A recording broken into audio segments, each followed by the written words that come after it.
کہیں پر بھی دیکھیں یہ محبت کی علامت ظاہر ہو جاتی ہے، باتوں میں، تقریروں میں، قلم میں ظاہر ہو ہی جاتی ہے۔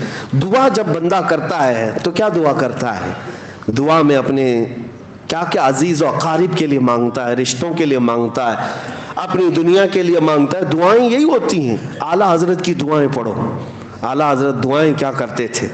اللہ اکبر، وہ بھی مناجات آپ نے سنے ہوں گے، مشہور دعا اعلیٰ حضرت کی، یا الہی ہر جگہ تیری عطا کا ساتھ ہو، یہ ہے نا، پڑھتے بھی ہوں گے۔ یہ مناجات ہے، یہ دعا ہے، اللہ کی بارگاہ میں مانگی ہوئی دعا ہے۔ لیکن میں اس کی آج خصوصیت بتاتا ہوں آپ کو، اس دعا کی، اس مناجات کی۔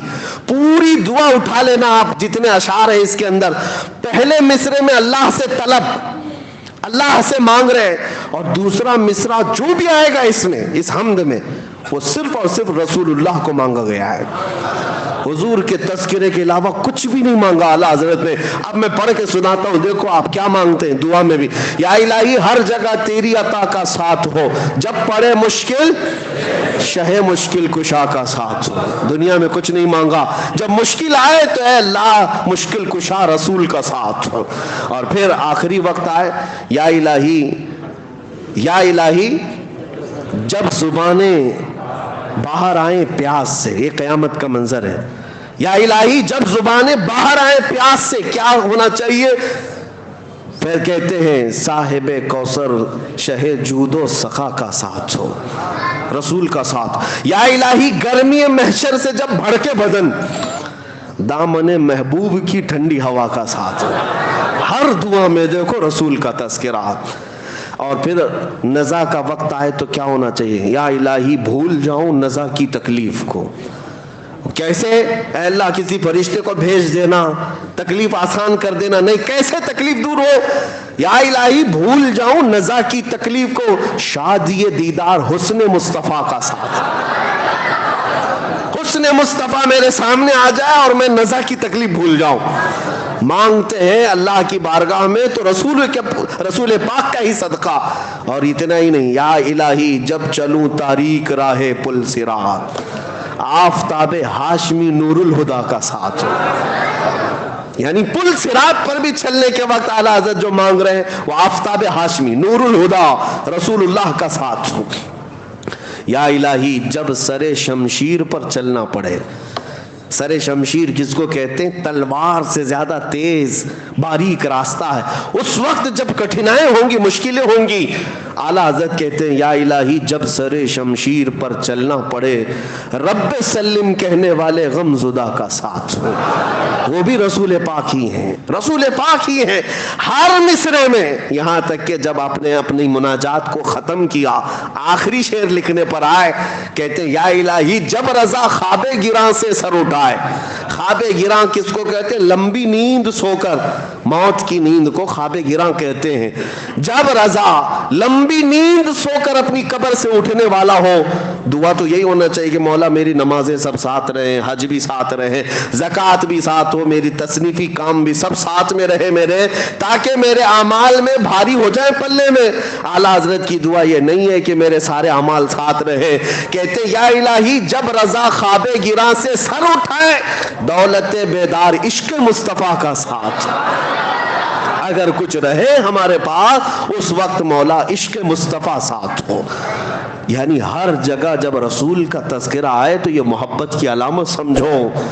محبت صرف اور صرف ایک دوسرے کو کہہ لینے سے نہیں ہوتی، اس کی زندگی میں یہ چیزیں نظر آنے لگتی ہیں، اس کی ایکٹیویٹیز میں یہ چیزیں نظر آنے لگتی ہیں۔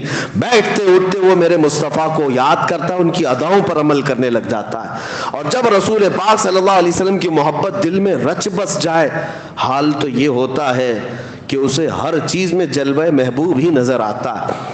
آپ کو وہ بات یاد ہوگی، بغداد میں ایک مصور، ایک آرٹسٹ لوگوں کی تصویریں نکالتا تھا، لیکن کیا اس کا کمال تھا کہ لوگ اسے جیسا ڈائریکشن دیتے اپنے اپنے محبوب کا، سیم ویسی ہی فوٹو نکال کر دیتا تھا۔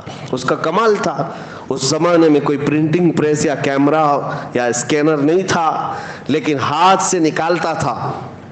بہت سارے لوگ تصویر نکالنے گئے وہاں پر، میں مسئلے پر نہیں بات کر رہا ہوں، تصویر کے واقعہ بیان کر رہا ہوں۔ وہ زمانہ سیدنا جنید بغدادی کا ہے. حضرت جنید بغدادی کو جب پتہ چلا لوگوں کی قطار لگی ہے مصور کے گھر کے پاس, کہا سب اپنے محبوباؤں کی تصویریں نکال رہے, اس کو بولتے ہیں حلیہ اپنے محبوب کا, اس کی آنکھیں ایسی, اس کا چہرہ ایسا, اس کے بال ایسے, اس کے ہاتھ ایسے, اس کے پیر ایسے, وہ ہو بہو ایسی ہی نکال کر دے دیتا جیسے آج اسکیچ نکالنے والے ہوتے. حضرت جنید بغدادی کو جب یہ بتایا گیا تو وہ خود بھی اس کے گھر گئے, لائن میں خود بھی کھڑے ہو گئے. جب نمبر آیا, حضرت جنید بغدادی وقت کے سید الاولیاء ہے, سید الطائفہ جن کو کہا جاتا تھا, جب وہ مصور کے گھر میں آئے دیکھ کر وہ ڈر گیا. کہا حضور آپ کیسے آئے؟ کہا سنا تیرا کمال ہے, تو محبوبوں کی تصویریں ہو بہو نکال کر دیتا ہے. سر جھکایا اور کہا ہاں میں یہی کرتا ہی ہوں, لیکن آپ یہاں کیوں آئے؟ کہا میں بھی ایک شخصیت سے محبت کرتا ہوں, چاہتا ہوں کہ اس کی تصویر تجھ سے نکلواؤں. کہا ٹھیک ہے آپ کا حکم. کہا کس سے محبت کرتے ہیں آپ؟ جنید بغدادی نے کہا میں اس سے محبت کرتا ہوں جس سے اللہ بھی محبت کرتا ہے. وآمنہ کا در یتیم, مدینے کا تاجدار, ہم غریبوں کا ماوا و ملجا, محمد الرسول اللہ کی ذات. سن میں ان کا حلیہ بتاتا ہوں, ان کی آنکھیں کس طرح تھیں, ان کا چہرہ کس طرح تھا, ان کے رخسار کیسے تھے, ان کے لبہائے ناز کیسے تھے, ان کے دست مبارکہ, ان کے قدمائے پاک کیسے تھے. جنید بغدادی بتاتے جا رہے تھے, وہ قلم چھوڑ کر سنتے بیٹھا رہا. اس کے بعد کہا بس کیجئے, یہ تصویر میرے پاس پہلے سے بنی بنائی رکھی ہے, میرے پاس موجود ہے, میں آپ کو دیے دیتا ہوں. جنید بغدادی نے کہا تو لوگوں کی تصویریں بنانے کے لیے آرڈر لیتا ہے, کئی دنوں کے بعد بنا کے دیتا ہے, میرے محبوب کی تصویر پہلے سے ہے. اس نے کہا بات در حقیقت یہ ہے کہ میں بھی انہی سے محبت کرتا ہوں, ہم دونوں محبت میں شریک ہیں. کہا اچھی بات ہو گئی, جاؤ تصویر لے آؤ. وہ مصور کمال کا مصور تھا, اندر گیا اور جا کر کے پورا قرآن پاک لے کر کے آ گیا. حضرت جنید بغدادی کے پاس رکھ کر کے کہا آپ بتاؤ اے جنید, اس سے بہتر میرے مصطفیٰ کی تصویر کیا ہو سکتی ہے؟